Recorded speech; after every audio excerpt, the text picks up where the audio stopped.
Primeira carta de Pedro, capítulo 5, a partir do verso 8.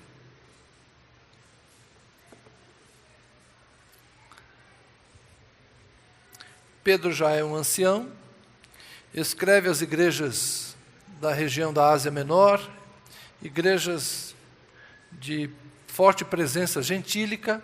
Há alguns indicativos na carta que ele escreve sabidamente a igrejas gentílicas.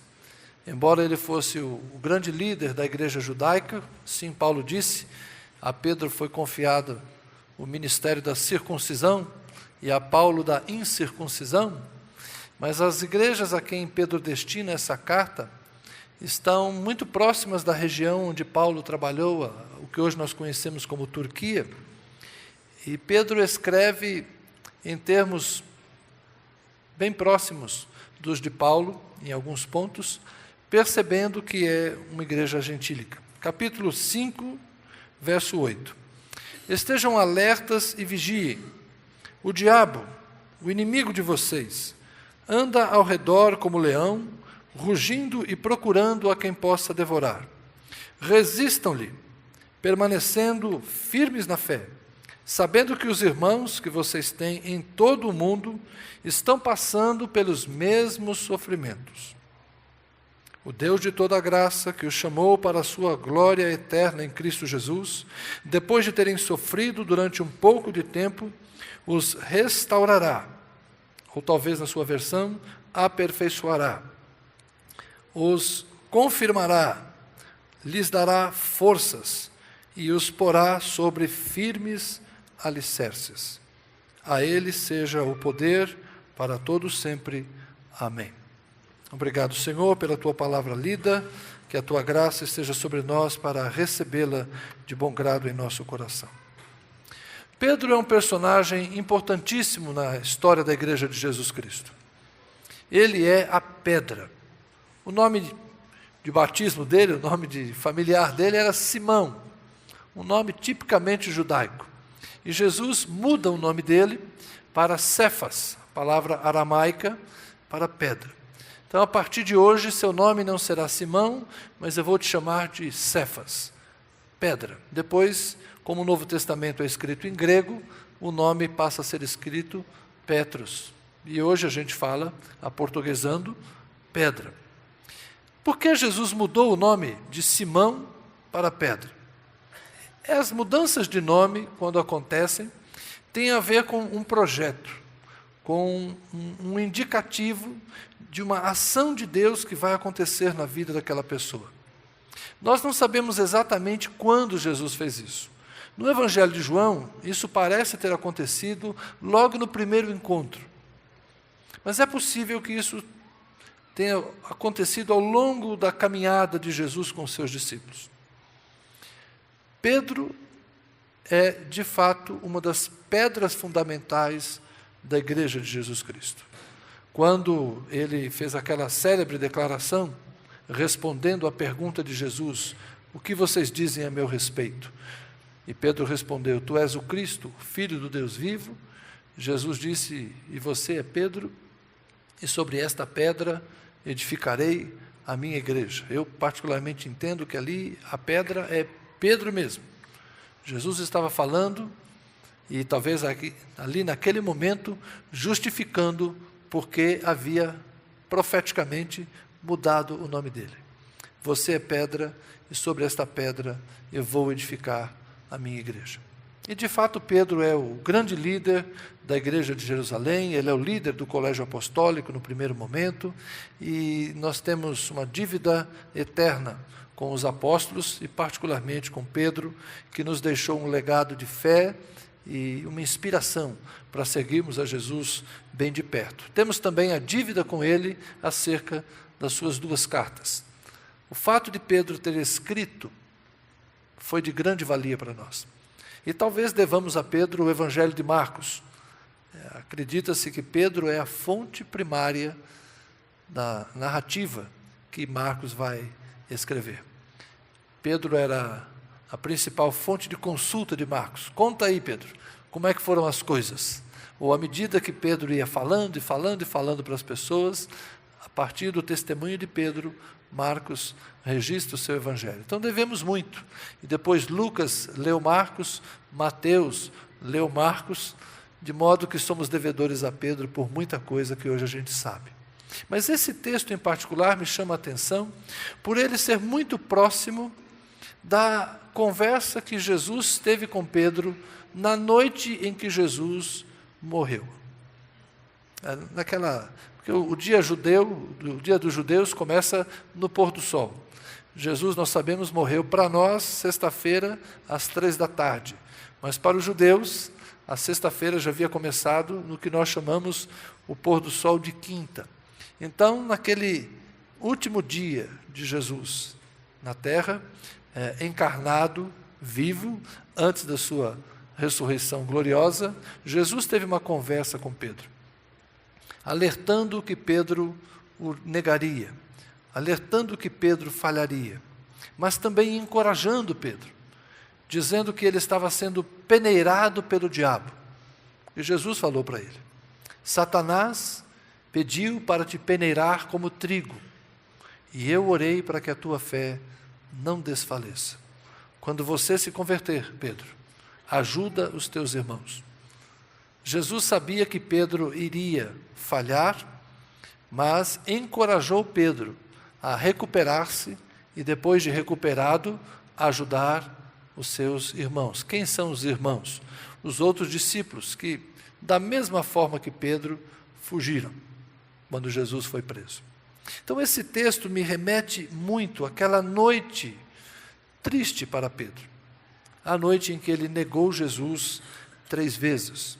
Mas eu não quero me ater muito àquela noite, apenas dizer que esse texto se inspira naquele episódio. E Pedro encerra sua carta, uma carta que ele escreve já na sua ancianidade, praticamente deixando um último legado para a igreja, expressando as suas preocupações com uma igreja que vai ter que conviver sem ele, porque ele já percebe que o tempo da sua partida está chegando. Ele e Paulo vão morrer mais ou menos na mesma época, nos dias do imperador Nero, um grande perseguidor da igreja.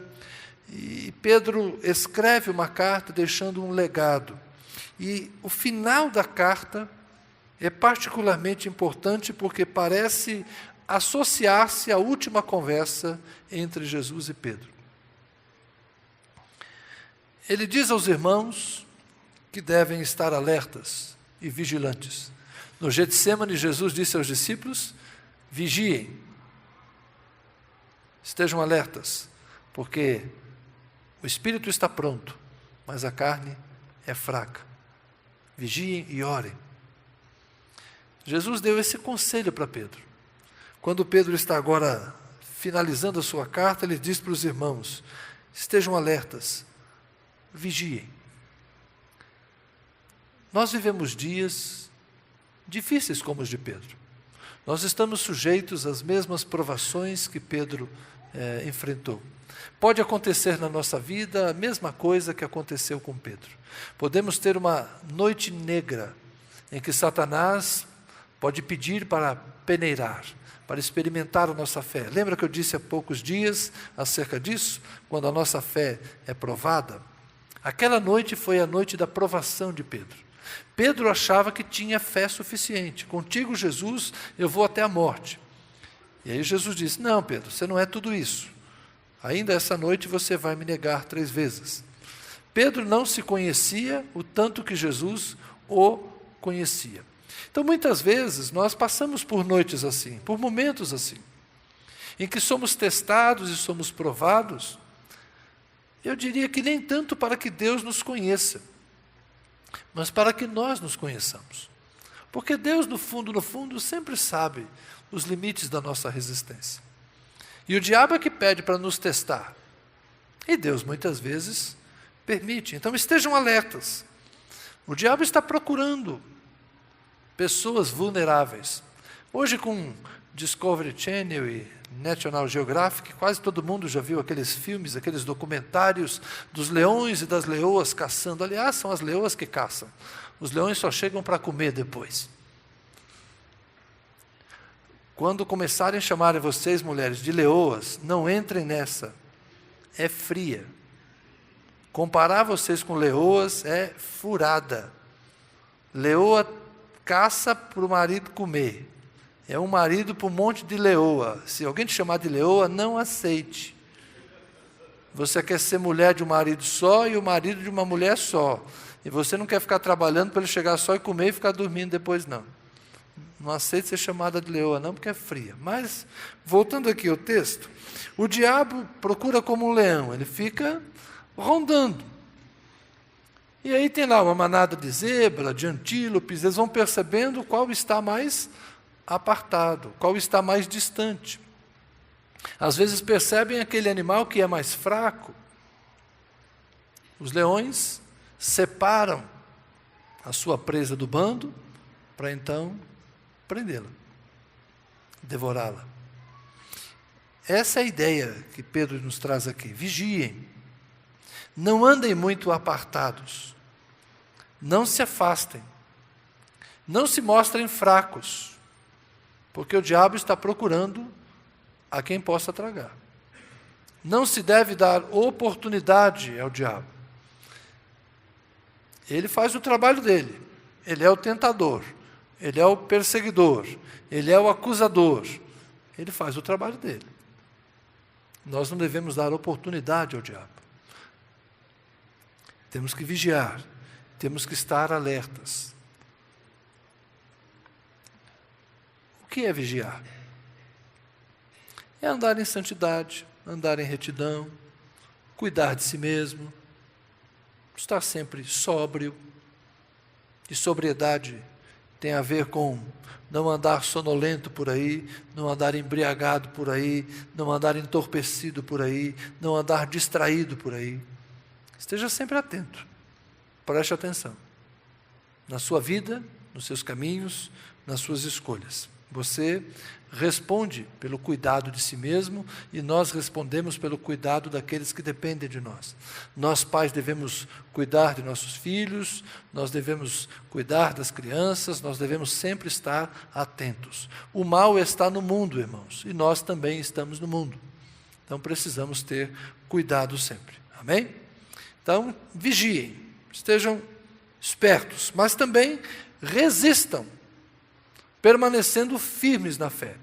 O fato de sermos atacados pelo diabo, de sermos tentados muitas vezes pelo diabo, não significa que não tem jeito. Ah, irmão, fui tentado, aí caí. O irmão sabe, né? Quando a tentação vem, não. Resistam ao tentador. Resistam ao tentador. Permaneçam firmes na fé. Naquela noite em que Jesus foi traído, 2 homens falharam feio com Jesus. Judas, porque levou até o jardim as pessoas que queriam prender a Jesus. Judas traiu Jesus, vendendo-se por 30 moedas. E Pedro negou Jesus, dizendo que não o conhecia. Um tirou a própria vida. O outro chorou amargamente. Pedro chorou amargamente. Arrependeu-se da sua culpa. Reconheceu que errou. Isso tem a ver com resistir ao diabo. Depois ele teve momentos de fraquezas? Teve. Pouco tempo depois, Jesus já havia aparecido a ele, ressurreto. Eles foram para a Galiléia, Jesus demora para chegar e ele fala, vou pescar. Está de novo pensando entre a vida velha e a vida nova. Não é? A gente não sabe exatamente, mas é aquela insegurança do que fazer. Não foi fácil para Pedro se tornar o homem que ele se tornou. A gente olha o final da vida de um homem, isso é muito importante. Mas as pessoas não percebem, às vezes, as dificuldades enfrentadas ao longo do caminho. Hoje que eu passei um pouco dos 50, eu percebo que eu sou uma pessoa muito diferente do que eu era na juventude, mas isso foi um processo de aperfeiçoamento, aquela série de tentativa e erro, não é verdade?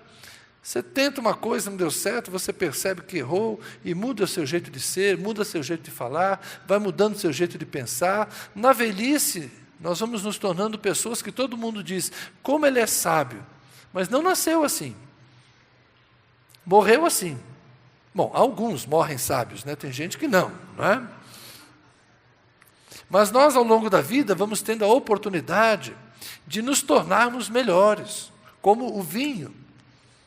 O vinho que envelhece num odre, ele vai se tornando melhor com o tempo, maturado. Maturidade é isso. Não que eu beba vinho ou que eu saiba diferenciar vinho. Eu não bebo nada com teor alcoólico, não é? Mas dizem por aí que o vinho mais velho é melhor. Então, paciência, eles que dizem isso. A questão para nós é vigiarmos, resistirmos ao diabo, irmos passando pelas nossas experiências, para no futuro podermos dizer como Pedro, chegar para os mais jovens e dizer, façam isso, considerem tal coisa, pensem assim, essa deve ser a atitude correta.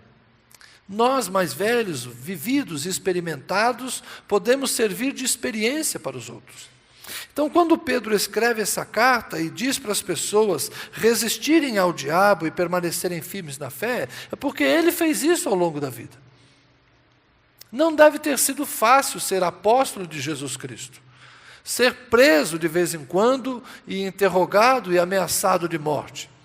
Pedro viveu experiências gloriosas.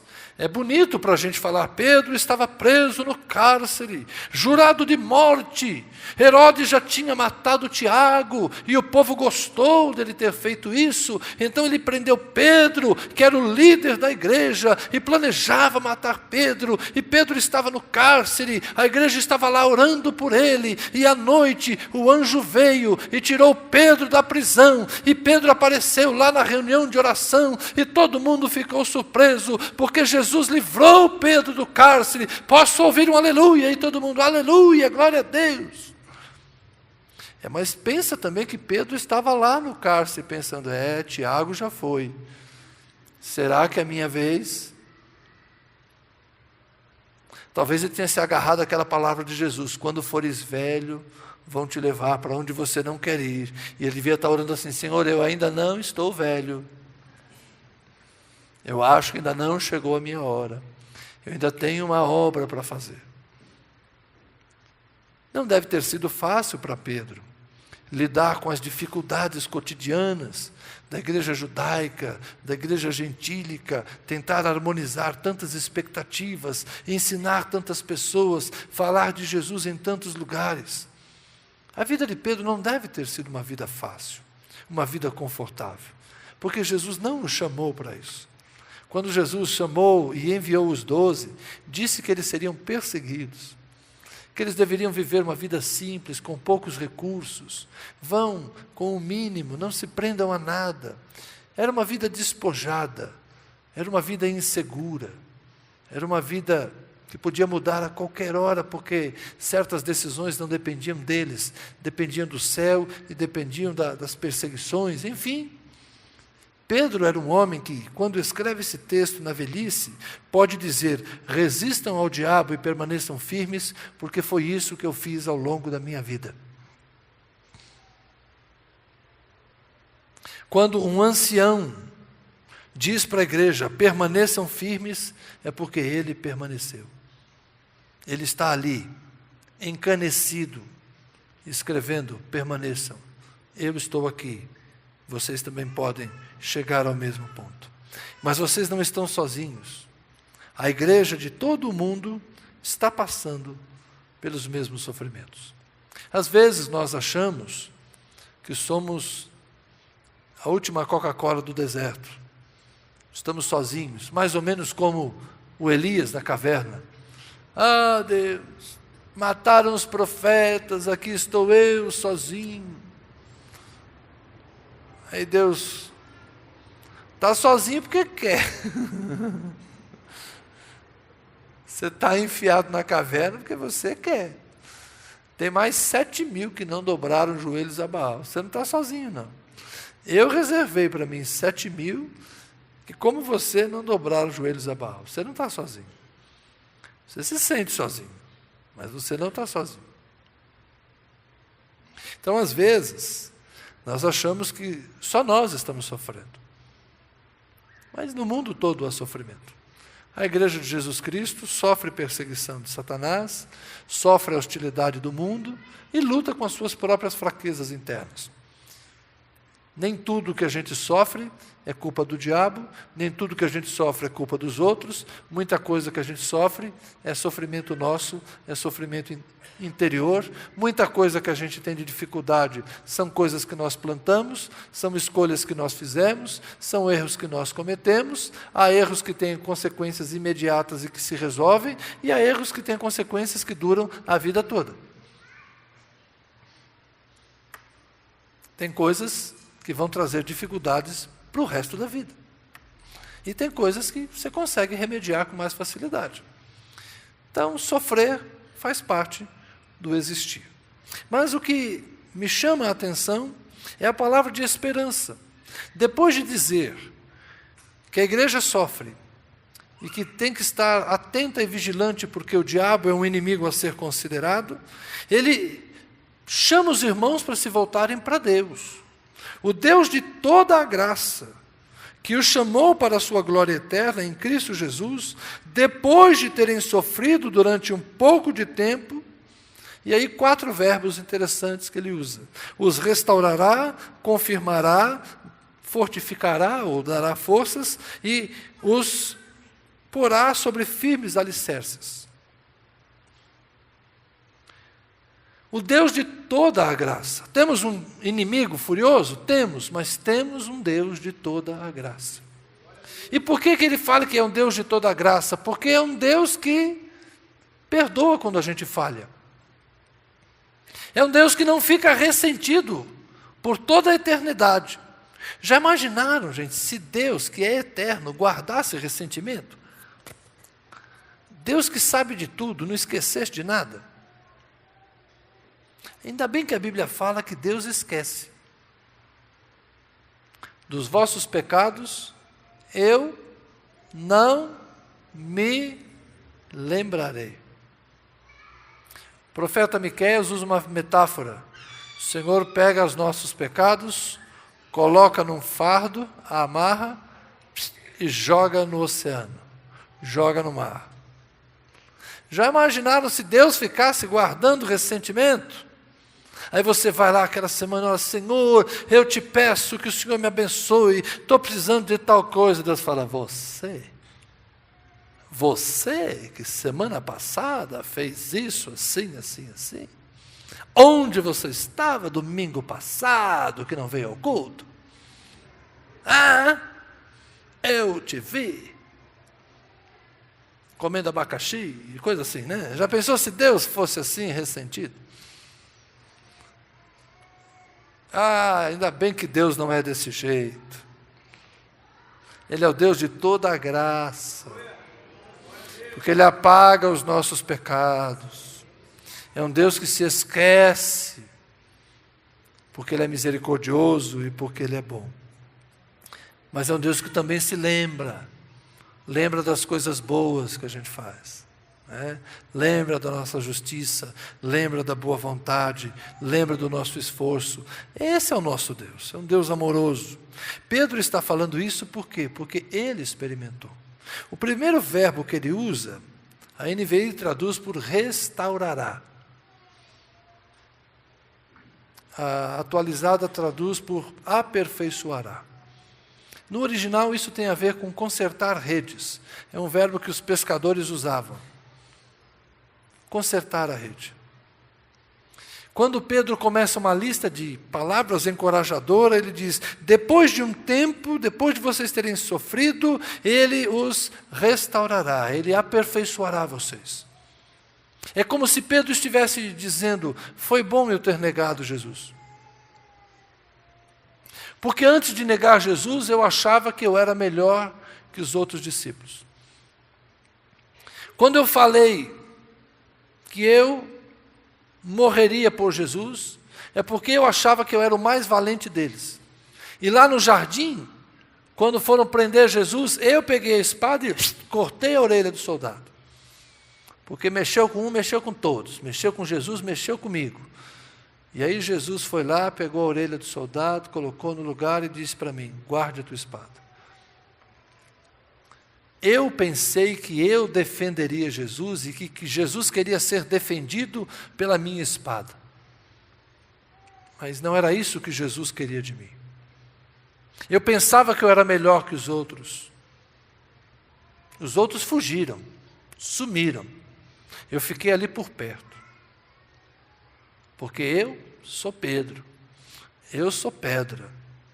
Eu falei, eu vou ficar por aqui, eu não vou me esconder não. Eu quero saber o que vai acontecer com Jesus.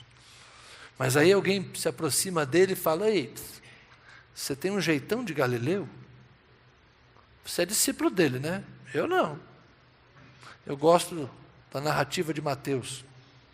Em Mateus a primeira negativa é, eu nem sei o que você está falando. Aí vem uma outra pessoa e fala, ó, look me, eu já vi você, eu acho que você andava com ele.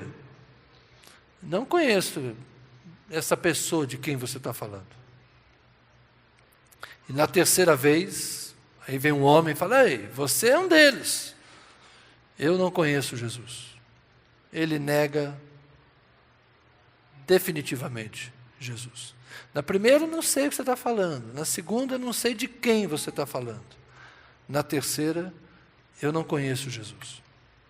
Aí, por providência e amor de Deus, Jesus está saindo do lugar onde estava sendo julgado, sendo levado para outra casa, para outro tribunal, e o galo canta. Jesus havia marcado um encontro. Quando o galo cantou, Jesus se lembrou de Pedro. Porque Jesus havia dito, antes que o galo cante, você me negará 3 vezes. Quando o galo cantou, Jesus falou, terceira vez. E Jesus procura Pedro. Os olhos de Jesus, que agora está na área externa, percorrem o ambiente e ele procura Pedro. E ele encontra Pedro lá perto da fogueira. Pedro ainda deu azar, o rosto dele estava iluminado, ele estava perto da fogueira. E aí Jesus viu Pedro. Pedro viu Jesus. Então Pedro chora. Ele falhou. Ele errou. Ele pecou. Ele não era quem pensava ser. E aí Jesus então, lá de onde estava, apontou para Pedro e disse, não falei? Traíra. Vai lá com Judas e pula também. Não. Jesus não fez isso com ele. Jesus não fez nada. Pedro escondeu-se, sofreu sábado, só foi se alegrar no domingo de manhã. 40 horas de agonia. Um pouquinho mais que isso, aliás mais. Isso foi à noite. Pedro sofreu muito tempo, muitas horas, com a consciência pesada, com a culpa, até que lá no lago da Galileia, onde eles haviam tido tantas experiências maravilhosas, lá na beira do lago, Jesus chama Pedro para uma conversa particular e restaura Pedro. Você me ama, Pedro? Amo, Senhor. Pedro, você me ama? Amo, Senhor. Terceira vez, Pedro, vamos lá? 3-3 agora. Você me ama, Pedro? Amo. Está certo, Pedro. Você me negou 3 vezes, você declarou amor 3 vezes, está tudo certo, Pedro. Está restaurado. Por que Pedro diz para nós, para mim e para você, que depois de algum sofrimento, depois de algumas lutas, o Senhor nos restaurará? Porque ele foi restaurado. Ele foi restaurado. Quem melhor evangeliza drogado é quem foi dependente químico. Quem melhor fala de cura divina para um enfermo é quem foi curado. Quem mais pecou, mais recebeu o amor e tem mais facilidade, mais coragem para falar com outros pecadores escabrosos, vamos dizer assim. Pedro podia falar para as pessoas, Deus restaura, porque ele foi um dos que caíram, mas foram restaurados. Tem gente que é muito dura com os outros. Tem gente que aponta os dedos com muita facilidade. Talvez porque acha que é perfeito. Nunca tenha tido uma experiência de queda e de restauração. Apontar, julgar, condenar, não é função nossa. Isso é trabalho do diabo. O trabalho de Deus e dos filhos de Deus é restaurar. Está alguém de pé, cuide para que não caia. Seu irmão está caído, não pise nele, ajude-o a levantar-se. Nós precisamos investir tempo em nós mesmos, crendo que Deus nos restaurará. Muitas vezes a nossa fé pode vacilar, nós podemos ter dificuldades, mas Deus é um Deus que restaura. Mas não só isso, Ele restaura e firma. Firma. Temos que pensar na dificuldade que tem uma criança que está aprendendo a andar. Os passos são inseguros. Ou então, se chegarmos a uma ditosa velhice, as dificuldades que têm os idosos para andar. Os olhos já não são bons, a musculatura já não é tão boa, os ossos parece que já doem, qualquer irregularidade no piso nos faz falhar. O que é a firmeza? A firmeza é a rigidez, a capacidade de andar sem medo, estar firme. É aquele soldado marchando, né, Arthur? Está lá, tem que marchar. Já viu o soldado andar ali arrastando chinelo? Não pode, não. Vai marchar, tem que andar firme. Eu não posso bater a perna, não, porque a minha está doendo. Então vai lá, ele vai marchar, ele bate firme, ele pisa com segurança. Firmeza. Firmeza. Postura. Não é aquela pessoa que já anda assim. Tem gente que parece que já anda cansado, já acorda cansado, está sempre moído. Não. Firmeza. Postura, cabeça erguida, passos corajosos. Deus nos firma. Fortalecei os joelhos trôpegos, diz o profeta. Nós não podemos cair batendo o joelho de medo, não. Temos que ser firmes. Firmes. E Deus nos dá firmeza. As descrições acerca de Jesus, poéticas no Apocalipse, é que as suas pernas são como colunas de mármore. Pernas firmes, fortes. Nós precisamos de firmeza, irmãos. Isso tem a ver com caráter, isso tem a ver com vontade. Tiago usa um exemplo interessante. Ele fala que as pessoas de duplo ânimo são como ondas do mar. O que é uma pessoa de duplo ânimo? Hoje ele quer uma coisa, amanhã ele quer outra. Hoje não, eu estou firme, sou de Jesus e é isso aí, Jesus, é nós. Está firme com Jesus. Aí amanhã ele já vê um rabo de saia lá, meio complicado para ele, fala, ô Jesus, misericórdia. Mais 3 dias ele já está esquecendo, já não é nem Jesus, já está Nossa Senhora, né? já está desviando.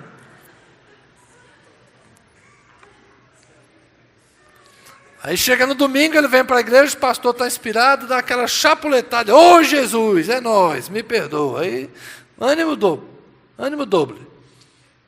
Ora aqui, ora ali, ora aqui, ora lá, não firma. Firmeza tem a ver com integridade, com caráter, né, com vontade, determinação, decisão. Deus nos firma. Ser inconstante, ser volúvel é uma possibilidade. Há pessoas que têm uma predisposição, vamos dizer assim, uma personalidade que é meio que aderente, ela cola no ambiente que ela tiver. Tem gente que influencia, e tem gente que é facilmente influenciável. A gente precisa pedir a Deus firmeza. Firmeza. Para ter, não é ser teimoso, mas ter opinião. Não é ser obstinado, mas ter personalidade.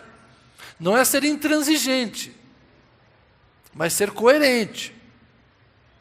Estão entendendo a sutileza da coisa? Não é ser turrão, uma pessoa que não negocia. Não, mas ser ponderado, ser equilibrado. Deus nos dá força. O Deus de toda a graça nos dá firmeza. mas também nos dá forças. Força a gente precisa nos dias de luta, nos dias de tribulação, nos dias de dificuldade.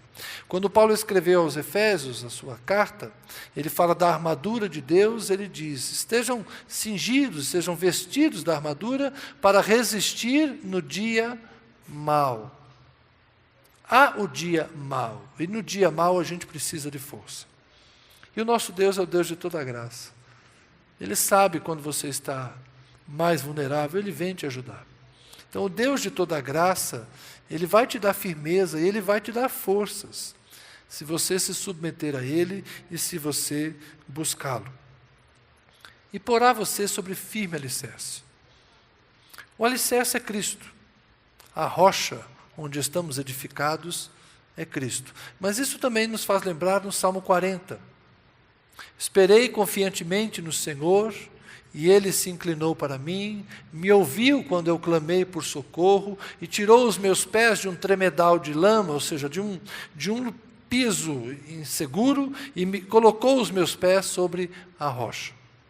Eu gosto também daquela passagem em que Moisés pede a Deus para vê-lo, e Deus fala assim: eu vou te colocar sobre esta rocha. Vou te colocar aqui na penha da rocha, num lugar alto, e eu vou passar aqui. Para a gente ver a Deus, a gente tem que estar na rocha. A gente tem que estar com os pés firmados. Nosso Deus, irmãos, nosso Deus não falha, nosso Deus não desampara. Ele restaura. Se você já caiu, Deus restaura. Se você está fraco, Ele dá força. Se você está vacilante, Ele te firma. E Ele quer colocar você sobre um alicerce sólido. E é interessante que aquele homem a quem Jesus disse: você é pedra, e sobre esta pedra edificarei a minha igreja, ele diz: foi Deus que me colocou aqui, é Deus que vai colocar você. Nós somos todos como que pedras vivas, sendo edificados como um santuário para a glória de Deus. Pedro não é a única pedra. Ele diz que eu e você também somos pedras vivas, e estamos postos sobre o mesmo fundamento. Portanto, ele encerra sua carta dizendo aos irmãos da igreja que, embora talvez ele vá, o edifício vai continuar sendo edificado, porque o fundamento é Jesus, e Ele não é a única pedra, mas todos nós estamos aqui para dar continuidade ao que Jesus começou a fazer, pessoalmente, por meio dos apóstolos, e hoje faz entre nós e por nós. Vamos permanecer firmes, irmãos. Vamos resistir às tentações, vamos suportar as provações, vamos vigiar, vamos estar atentos, não demos lugar ao diabo, resistir ao diabo, mas sujeitando-vos a Deus. E aí o diabo foge da gente. Amém? Vamos orar? Convido você a se colocar em pé dessa noite, vamos orar ao Senhor.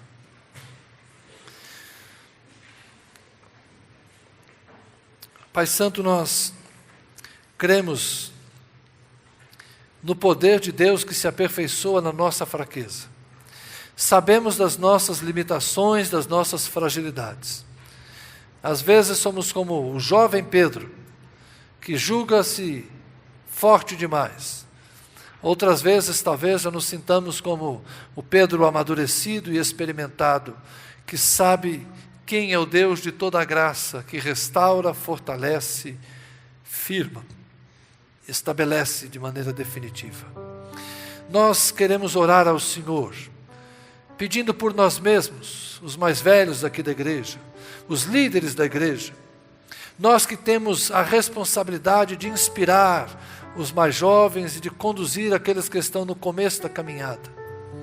Ajuda-nos, Senhor, a sermos fiéis, constantes, operosos, termos o bom testemunho de Cristo e palavras encorajadoras em nossos lábios. Ajuda-nos, Senhor, como crentes maduros, a inspirarmos aqueles que estão ainda aprendendo os primeiros passos no caminho da fé. Que haja entre nós mulheres cheias do Espírito Santo, que governem bem ao lado de seus maridos as suas casas, e que edifiquem seus lares, criem filhos e netos de uma maneira abençoadora e inspiradora. Que entre nós, Senhor, os anciãos sejam frutíferos, enriquecidos com as riquezas espirituais da Tua palavra, aptos para nos ensinar e admoestar.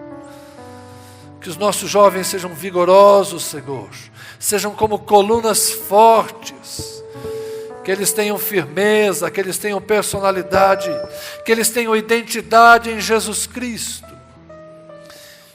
Que os adolescentes e mesmo as crianças desde cedo aprendam, Senhor, quem és e o que fazes por eles, para que desde cedo escolham andar à luz do Evangelho e não se apartem do bom caminho, Senhor. Que nós sejamos um povo constante, um povo fiel, um povo determinado, não infalível, Senhor, mas alguém que pode ser restaurado, porque depende e confia no Senhor. Fortalece a mim, fortalece os meus irmãos, fortalece a minha casa e a casa dos meus irmãos. Restaura-nos a todos, Senhor, firma-nos a todos no alicerce sólido da obediência à palavra de Jesus Cristo. Em nome de quem oramos. Amém.